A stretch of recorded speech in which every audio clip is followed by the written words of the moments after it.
Et c'est parti pour la troisième ronde du championnat de France. Je joue aujourd'hui contre Alexandre, un jeune joueur de 15-16 ans, classé 1889 Elo. J'ai vu récemment qu'il s'approchait des 2000, il a bien progressé. Voilà, pour donner un petit peu de contexte, on est table 3. Table 3, ça fait partie des 4 premières tables.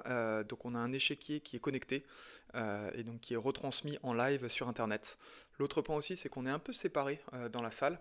On n'est pas au même endroit. Donc il y a toutes les tables, il faut imaginer un immense gymnase dans lequel il y a peut-être 1000 personnes parce qu'il y a 5 open, open A, B, C, D et E. Et pour chacun des open, les 4 premières tables sont retransmises en direct et sont mis sur le côté. Donc un peu à part, on se sent un petit peu privilégié, on a un échiquier connecté, donc avec un vrai échiquier en bois, c'est assez sympa. Par contre, il y a des règles un peu plus strictes anti-triche. Par exemple, bon, évidemment, la base, hein, éteindre son téléphone, etc., etc. Mais au niveau de déplacement, c'est un petit peu plus surveillé, on ne doit pas sortir de la zone de jeu. Bon, c'est un petit peu particulier, mais ça donne envie, ça donne envie de gagner pour rester et éviter d'être collés les uns aux autres. C'est quand même assez dense. Et là, il y a un petit peu plus de place, c'est un peu plus agréable. Donc on va faire au mieux sur cette partie. Donc j'ai les noirs. Je sais que mon adversaire joue E4 parce que j'ai pu regarder dans la base ce qu'il faisait en avance. Donc E4, je réponds par D5, donc la scandinave. On va jouer assez théorique tout le début. Donc E prend D5, Dame prend D5, Cavalier C3, Dame A5, D4, Cavalier F6, Fou D2. À chaque fois que le fou vient en D2, je réponds tout de suite par C6. Ça évite, alors pas tout de suite, hein, mais s'il y avait des fous C4 avant, ça évite des découvertes cavalier D5 qui sont un peu gênantes pour la dame. Donc mon réflexe de base c'est ok, un alignement avec le fou, je bouge pas ma dame tout de suite, par contre je joue C6.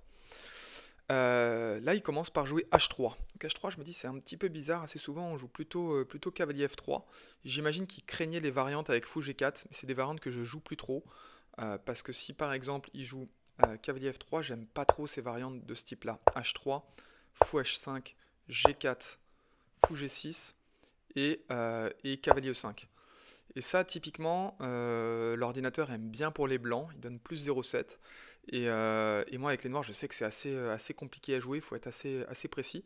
C'est pour ça que j'ai arrêté de jouer ces variantes avec Fou G5 et que je préfère jouer la variante un peu plus, un peu moins touchy, on va dire, avec Fou F5. Donc là, il joue H3. Comme il joue H3, la question ne se pose pas, je joue directement Fou F5. Et il joue ensuite cavalier F3. Le point, c'est que il a joué H3. Souvent, c'est l'ordre de coup un peu inversé, hein. C'est-à-dire cavalier F3, je joue fou C5 et à ce moment-là, il y a H3. Et je me souviens que quand il y a H3, moi, ce que j'aime pas comme coup, c'est cavalier H4. Cavalier H4 attaque mon fou. Donc je peux revenir en arrière ou je peux le mettre en G6 et là, ça lui permet éventuellement de prendre mon fou et donc d'avoir la paire de fous. Déjà, assez souvent, mon plan, c'est de jouer E6, fou B4, et sur A3, je fais fou prend cavalier, fou prend fou et dame C7. Donc je donne déjà la paire de fous. Ce que je vais éviter, c'est de donner mes deux fous.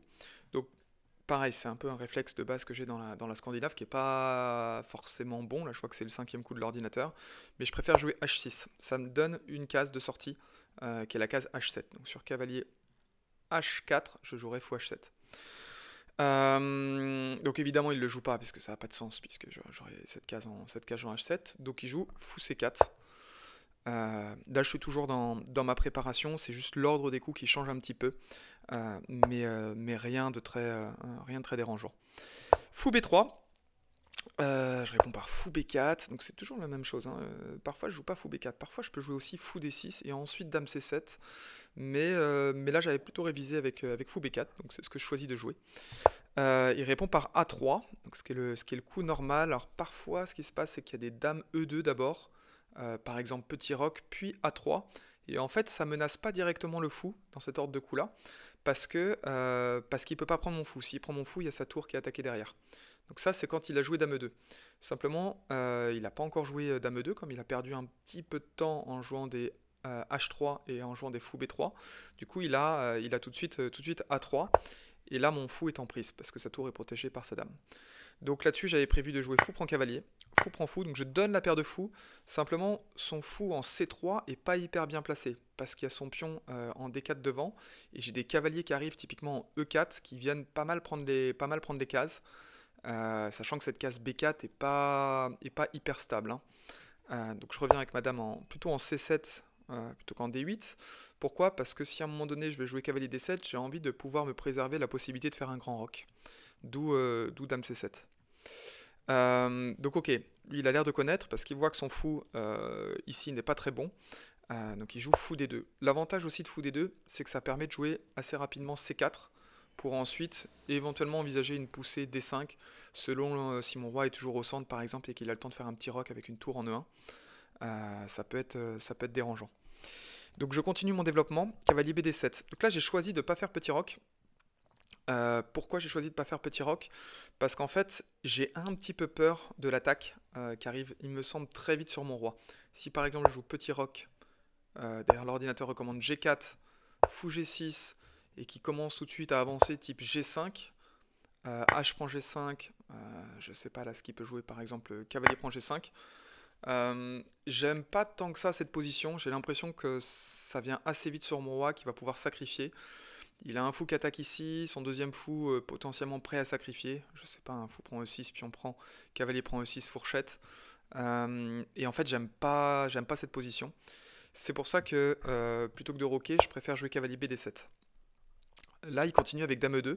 J'ai à nouveau le même dilemme qui est est-ce que je fais petit roc avec le risque que derrière il joue G4? Est-ce que je joue grand roc? Pareil, quand on joue grand roc, je pense que c'est peut-être jouable, mais l'ordinateur doit pas trop aimer.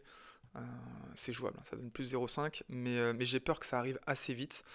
Et voilà, et je suis un peu frileux, hein, c'est la ronde 3, j'ai pas mal donné sur les deux premières rondes, et je me sens peut-être un petit peu moins, j'ai moins envie d'oser.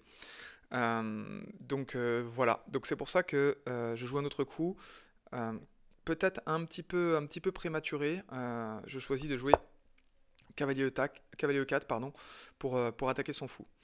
Ce à quoi il répond fou E3. Et alors, ce que j'avais vu, hein, c'est qu'il risquait de donner sa paire de fou, donc c'est pour ça qu'il joue fou E3, c'est pour éviter de donner sa paire de fou. Il peut pas venir en F4, qui serait une super casse, parce que son fou n'est pas défendu, et je prendrai directement son fou. Il n'a pas spécialement envie d'aller en B4, parce qu'il se fait chasser avec A5.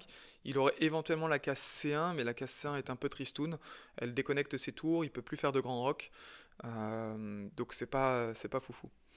Là, je m'enflamme, je pense, un petit peu, parce qu'en fait, je commence à calculer.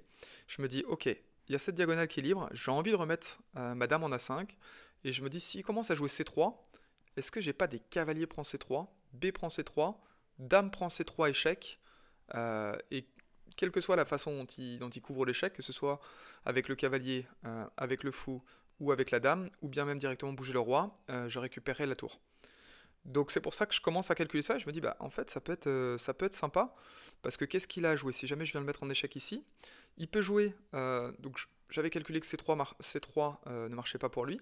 Donc il pourrait revenir avec son fou en D2, auquel cas je suis assez content parce que je fais cavalier prend fou, par exemple cavalier prend cavalier et je vais venir replacer un cavalier potentiellement un peu plus tard en E4 et j'ai récupéré la paire de fous. Donc je joue dame à 5 échec. Ce que j'ai vu après coup, d'ailleurs, juste sur le temps de mon adversaire, c'est qu'en réalité, mon plan avec C3 ne marchait pas. Et donc, j'imaginais que peut-être il jouerait C3. En réalité, ça marche pas. Pourquoi? Parce que cavalier prend C3. Il y a un très joli coup euh, qui est à trouver pour gagner une pièce. Ça, c'est avantage blanc décisif. En fait, c'est dame D2. Dame D2, tout simplement. Donc, je peux pas reculer mon cavalier. Parce qu'en fait, si je recule mon cavalier, je perds ma dame. Mon cavalier n'a aucune bonne case. Donc en fait, finalement, le coup de l'ordinateur, là, c'est petit roc. Mais sur petit roc, il peut... alors, l'ordinateur récupère pas tout de suite, mais je pense qu'un humain récupérerait quand même assez vite. Donc par exemple, dame prend cavalier, dame prend, et j'ai simplement perdu une pièce. Donc en réalité, dame a 5 crée une fausse menace avec C3, qui était même pas vraiment une menace, puisque ça marchait pas. Mais de toute façon, il joue pas C3, il aurait pu me tenter, mais il a même pas essayé de me tenter, il a joué cavalier D2. Euh, Pareil, cavalier D2, un peu un aveu de faiblesse de mon côté, je sais pas, pareil, c'est la fatigue ou pas, j'avais pas vu cavalier D2, qui semble quand même assez évident. Euh, donc voilà, mais bon, c'est pas forcément très grave. Je joue cavalier DF6 pour défendre mon cavalier. Donc son cavalier est cloué. C'est pour ça qu'il choisit de se déclouer en jouant grand roc. Donc ça y est, il a enfin roqué, et pour moi ça c'est une super nouvelle, parce qu'en fait ça fait un bout de temps que j'attendais qu'il roque pour savoir de quel côté il roquait, et pouvoir de mon côté choisir de quel côté j'avais envie de roquer. Donc là j'ai une hésitation, je me dis est-ce que je fais petit roc, est-ce que je fais grand roc, ou est-ce que je commence à l'attaquer. Donc sur petit roc, ce que j'ai évalué c'est que sur petit roc, il y a G4 qui arrive beaucoup trop vite. G4, fou H7 par exemple, là il peut jouer tour DG1. Il a ces deux tours qui sont alignés sur mon roi, il a une attaque forte qui arrive tout de suite. Moi j'ai B5, B5, B4, mais sur B5, B4, il peut simplement pousser A4, donc j'ai rien qui arrive hyper vite. Euh, et en fait ça me faisait extrêmement peur. Donc c'est pour ça que j'ai pas fait petit roc. Donc maintenant il me restait deux coups possibles, grand roc ou B5. J'ai pas mal hésité. Je pense avec le recul que Grand Rock était probablement un bon coup. Il aurait peut-être pris un peu d'espace typiquement avec G5, Fou G6. Mais au final, on n'est pas sur des rocks opposés. J'ai une tour qui est plutôt bien placée, mes pièces qui sont bien positionnées. Je pense que ça aurait été peut-être le bon coup. Mais à ce moment-là, je me dis, ok, mon roi finalement, il me semble pas hyper euh, en danger. Ok, il est au milieu de l'échiquier, mais il n'y a rien qui l'attaque, il n'y a pas de colonne ouverte, ses pièces sont pas hyper bien positionnées, son fou en E3 n'attaque pas vraiment, son fou en B3 il donne sur E6, mais E6 pour l'instant est quand même très bien défendu et n'est pas attaqué. Donc je me dis, ok, c'est peut-être le moment de tenter une attaque, parce que j'ai l'impression qu'avec B5 et B4, je vais pouvoir ensuite, peut-être, je sais pas, ramener un cavalier pour attaquer A4, si jamais il choisit de pousser A4, et que ça va commencer à devenir dangereux. Donc c'est pour ça que je joue B5, ce à quoi il répond tout de suite G4. Donc en fait ça vient très vite, hein. G4, fou G6, là il choisit d'échanger le cavalier. Pareil, deux possibilités, soit cavalier prend cavalier, soit fou prend cavalier. Euh, j'ai choisi de faire fou prend cavalier. Pourquoi? En réalité, je pense que cavalier prend cavalier, je crois que ça marchait. Simplement, je trouve qu'avec H4, il va venir m'enfermer mon fou. Et qu'au final, j'ai très peu d'espace. Et que ce cavalier-là, ok, il est bien placé, mais je sais pas au final s'il sert à grand chose. Et je me suis demandé si je risquais pas de le perdre à un moment donné, s'il commence à aligner ses tours et à jouer F3. En réalité, non, j'ai toujours F6, j'ai toujours D6, donc en fait, j'ai toujours des cases. Donc ça aurait peut-être pu être jouable. Mais voilà, j'ai choisi de plutôt reprendre avec le fou. Dans l'idée, donc, d'une part d'attaquer sa tour et de pouvoir échanger contre son fou B3.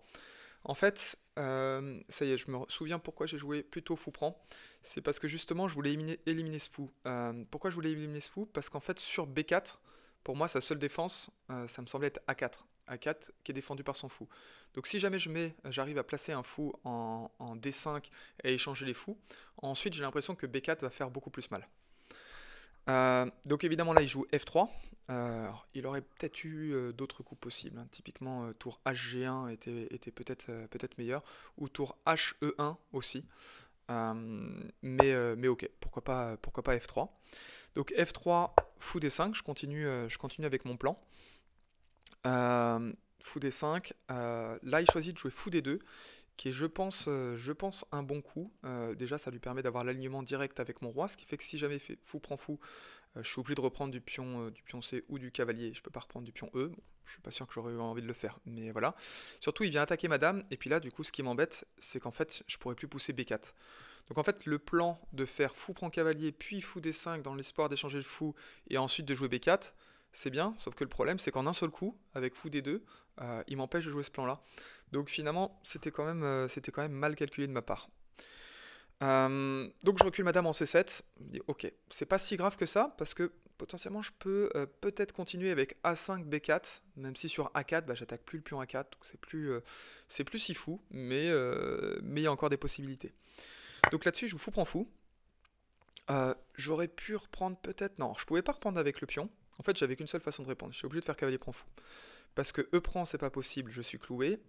Cavalier prend fou, donc c'est le coup qui est possible. Et pion prend fou n'est pas possible parce que Dame B5 échec. Et il récupère un beau pion. Donc je joue cavalier prend D5. Là-dessus, lui, il continue. Donc il continue d'attaquer plutôt côté L roi. donc H4. Donc là maintenant, je me dis que j'ai plus tant que ça d'attaque. J'aurais peut-être dû quand même tenter A5, dans l'idée après de faire un petit peu mal avec B4. Je sais pas si par exemple lui il continue avec G5. Admettons que je réagisse pas à sa menace parce que prise, tout irait bien. Si je joue à ce moment-là B4, il peut répondre par A4. Et en fait, sur cavalier B6, il peut répondre je pense, par B3. Et au final, là-dessus, je vois plus trop comment continuer mon attaque. Je suis complètement bloqué. Donc, je peux peut-être éventuellement commencer à essayer de pousser pour ouvrir la ligne sur son roi. Mais bon, mon roi est aussi, si je pousse déjà, il y a des dames échecs. Donc en fait, j'ai plus d'attaque. Donc c'est pour ça que comme j'ai plus d'attaque, je me dis, je veux pas garder cet alignement dame-roi. Donc je choisis de faire grand roc à ce moment-là. Lui, il continue, donc il continue de m'attaquer sur le roi, donc pas sur le roi, pardon, euh, côté colonne G. Donc il joue G5. G5, alors je sais pas si je dois le laisser me prendre ou pas, mais j'ai l'impression que si je le laisse me prendre, il va pouvoir commencer à ramener ses tours. Donc ça m'allait pas trop, donc j'ai choisi d'échanger directement. Simplement, ce que ça implique maintenant d'échanger, donc ça ouvre complètement la colonne H. Et puis l'autre point, c'est qu'il peut maintenant jouer G6.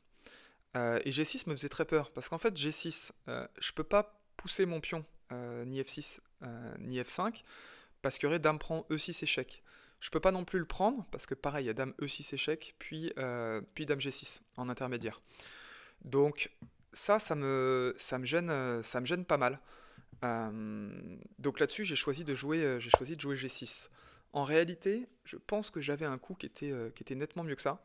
Euh, qui était, alors, admettons, je pense qu'en fait, c'était pas une vraie menace, G6. Et ça, je l'ai vu, mais je l'ai vu après. Je pense que j'aurais pu jouer un coup comme, par exemple, roi B7, pour mettre mon roi un petit peu à l'abri.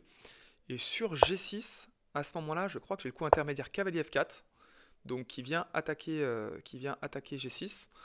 Là-dessus, donc si jamais il prend mon pion, enfin pardon, il peut pas prendre mon pion puisque évidemment pardon, il y a sa dame attaquée. Donc il est obligé de faire fou prend cavalier, sinon je récupérais le pion G6 s'il bougeait sa dame.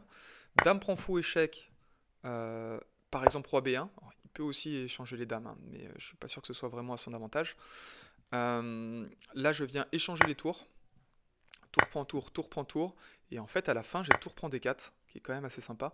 Et si par exemple il vient prendre ce pion, je récupère avec ma dame. Et là, si on fait le bilan, j'ai 5 pions contre 4. Donc en fait c'était possible. C'était une variante peut-être un petit peu longue, mais au final j'avais pas forcément à craindre ça. Donc pourquoi je vais aussi loin dans mon analyse? C'est parce qu'en fait en jouant G6, le problème de jouer G6 c'est que j'ai un cavalier, et lui il a un fou de case noire. Donc en fait il a les cases noires. Et là, ce que je suis en train de faire en plaçant mes pions comme ça sur case blanche, c'est que potentiellement, je lui laisse un énorme boulevard si jamais il arrive à placer son fou, typiquement sur la case F6. Donc, dans l'immédiat, ça paraît pas trop dangereux, mais en fait, ça vient relativement vite. Là, il joue roi B1. Donc, roi B1, ce que je comprends, et ce qui m'inquiète d'ailleurs, c'est que moi j'ai un alignement qui est pas hyper bon. J'ai mes pions qui sont un peu avancés. Et donc, en fait, ce qui m'inquiète, c'est qu'ils viennent jouer C4. C4 et puis qu'après ils viennent prendre et typiquement jouer un tour C1. Donc ça me fait peur. Ça me fait peur, peut-être pareil, peut-être à tort, peut-être que je dois jouer simplement roi B7 et puis le laisser jouer C4 parce qu'au final est-ce que c'est grave? C4, B prend C4, dame prend C4, par exemple cavalier B6, je sais pas, dame B4 par exemple. Et au final, bah, c'est pas très grave. Y a pas mort d'homme. Y a pas mort d'homme. Je pense même que je peux peut-être rentrer avec ma dame, dame G3, et puis commencer à venir taper sur les pions. C'est pas si faible que ça, hein. Sur dame E7, j'ai tour D7. Donc en fait, je pense que j'ai commencé à avoir des fantômes, ce qui arrive assez souvent. Euh, En milieu de partie, quand je suis un peu stressé, voilà, c'est la troisième ronde, j'ai vraiment envie de gagner. Donc je vois des fantômes et je deviens trop protecteur et donc trop défensif. Et c'est pour ça que là-dessus je joue cavalier B6. Cavalier B6, je me dis que ça empêche C4. Et je me dis surtout que ça me donne la case C4 pour mon cavalier. Et je trouvais que c'était une belle case. C'était une belle case. Là, il trouve vraiment le coup qui m'a gêné. Pourquoi? Parce qu'en fait, donc il voit que j'ai envie de jouer hein, sur C4. Lui, ce qu'il a envie de faire, c'est de mettre un fou en F4 et venir attaquer ma dame avec un super fou qui ensuite pourrait commencer à venir un peu viser ces cases-là. S'il arrive à placer un fou en F6 qui serait pas en prise par mon cavalier, pour lui ce serait le top. Il contrôlerait la case H8, la case D8, ce serait hyper gênant pour moi. Donc il joue le bon coup, à mon sens, qui est Dame E4, qui est d'ailleurs le coup de l'ordinateur.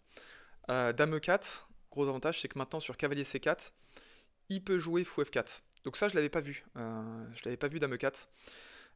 Donc là, je commence à prendre peur hein, de fou F4. Je me dis là, ça va commencer à être vraiment compliqué si je dois mettre ma dame typiquement en E7 et puis croiser les doigts pour qu'il n'ait pas le temps de mettre sa tour, de mettre son fou au bon endroit. Euh, donc ce que je choisis de faire, c'est à ce moment-là, c'est d'essayer de trouver un petit peu de contre-jeu. Donc je commence par échanger les tours et ensuite je pousse E5. Donc E5 en soi est pas un mauvais coup. Donc il peut pas jouer dame prend E5 parce que sur dame prend E5, j'ai dame prend dame, pion prend dame et tour prend fou. Donc il est obligé, en fait il peut pas prendre mon pion. Et c'est ce que j'ai vu parce qu'en fait son fou est derrière. C'est pareil, s'il fait pion prend pion, à ce moment-là j'ai tour prend fou. Donc en fait là-dessus ça va. Euh, donc il est obligé finalement d'enlever son fou qui est dans le vis-à-vis de la tour pour ensuite pouvoir attaquer et prendre ce pion. Donc il joue le coup de l'ordinateur, je pense qu'il y a deux coups hein, qui étaient possibles, qui sont fou E3 et fou C3, puisque le pion D4 est attaqué, hein, s'il joue sur une autre case, je pourrais avoir tour prend D4. Donc il choisit de jouer le coup fou C3. Là je me souviens que j'ai plus énormément de temps, et puis je suis un peu sous pression. Ce qui m'inquiète, c'est que j'ai été obligé de donner cette colonne dans ma variante. Et qu'en fait, donner cette colonne, c'est un peu gênant s'il commence à venir en H7 et à venir taper F7. Il a une tour sur la septième rangée qui me semble hyper active. Pour peu qu'il arrive à attaquer un peu plus F7, ça va être gênant. J'ai pas envie de me retrouver en défense. Donc là, je joue un coup qui est vraiment mauvais, qui est le coup cavalier D5. Donc pourquoi c'est mauvais? En fait, c'est mauvais parce qu'il y a un coup très simple qui lui permet de gagner un pion, qui est D prend E5. Et sur D prend E5, sur cavalier prend C3 échec, pion prend C3, euh, en fait là il a simplement gagné un pion. Ok, il a une mauvaise structure, mais comment est-ce que moi j'arrive à profiter de cette structure-là? Il n'y a rien de très facile hein. Sur Dame A5, je pense il a par exemple des Dames B4. Ouais, j'ai vraiment rien de fou, là j'ai juste un pion de moins. Donc là, je pense que j'aurais juste serré les dents et j'aurais essayé de profiter un peu de cette structure-là comme je peux. Peut-être avec des tours D5, je sais pas, tour D5, F4, peut-être des dames A4 et ensuite essayer de coulisser ma tour ici si j'arrive à amener mon roi là. Mais c'est assez olé olé hein, parce que lui, il peut vite venir avec sa tour en H8 ou sa tour en H7. Donc probablement, ça aurait été assez compliqué. Heureusement, il joue pas le bon coup, il se plante, il commence par jouer dame prend E5. Donc là, je me dis, ok, c'est sauvé. Euh, c'est sauvé, pourquoi? Parce qu'en fait, j'ai le temps de jouer cavalier prend fou, pion prend cavalier, d'échanger les dames. Donc ça, je le calcule. Donc je le calcule à ce moment-là. En fait, ce que je calcule, c'est cavalier prend fou, pion prend cavalier. Faisons un petit exercice de visualisation. Dame prend dame, D prend dame. Et ensuite, j'ai tour D5 qui commence à venir taper sur ce pion E5, même s'il a un pion de plus. S'il veut le protéger, donc il peut le protéger, hein, il peut le protéger avec F4, sauf que je calcule qu'en fait j'ai le temps de jouer roi D7 à ce moment-là, parce que sur tour H7, j'ai roi E6. Et là, tout va bien, parce que je tiens F7, j'ai ma tour qui est bien placée, donc il ne peut pas venir avec son roi. Voilà, donc en fait, je me dis que ça va en jouant comme ça. Donc là, je calcule donc relativement loin, mais en même temps, ce sont des coups forcés, donc c'est assez facile de calculer quand ce sont des coups forcés. Donc je joue cette ligne. Cavalier prend fou, pion prend cavalier, dame prend dame, pion prend dame, tour D5. Tour D5, donc là, moi, j'avais calculé d'ailleurs les deux coups. J'avais calculé F4. J'avais vu que tour E1 ne marchait pas parce que là, je viens m'infiltrer avec mon roi. Super important en finale de centraliser son roi. Et lui ne peut pas vraiment venir parce que il y a la colonne D qui est bloquée. Et quand on commence à avoir un roi qui s'avance, c'est hyper dangereux en finale. Si je commence à venir récupérer F3, il y a G5 et E5 qui tombent. Donc ça, il le voit. C'est pour ça qu'il joue la défense plutôt active qui est tour H7. Donc évidemment, je viens pas défendre mon pion avec tour D7, parce que tour D7, j'ai simplement un pion de moins. Il va consolider avec F4, il va commencer à monter son roi, donc ce serait pas bon. Donc là, je commence à calculer. Tour prend E5, tour prend F7, tour prend G5, tour prend A7, tour F6, par exemple tour G7. À ce moment-là, je joue tour prend F3. Je vous montre un peu ce que je calcule. Donc je sais que je vais un petit peu loin là dans le calcul, mais l'idée c'est de se retrouver comme on est en partie.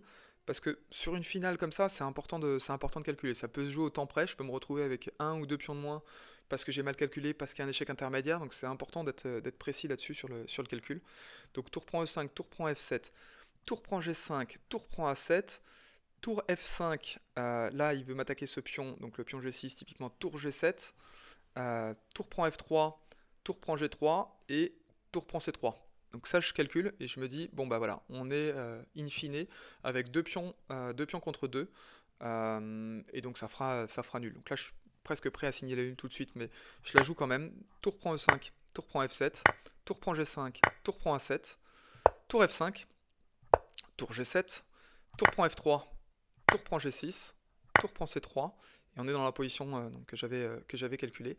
Là-dessus, on continue quelques coups. Alors, je crois qu'il m'a proposé nul, mais, mais, je me suis dit, attends, j'ai une tour qui est un petit peu mieux placée, je vais juste jouer un ou deux coups de plus. Donc, il joue roi B2, tour C4, et là, il joue tour G7. Et en fait, là, je comprends bien que c'est fini, hein, parce que, bon, on est deux pions contre deux, son roi est bien placé, et là, en fait, il vient de me bloquer avec la tour. Donc, en fait, mon roi, il va être cantonné à la 8e rangée.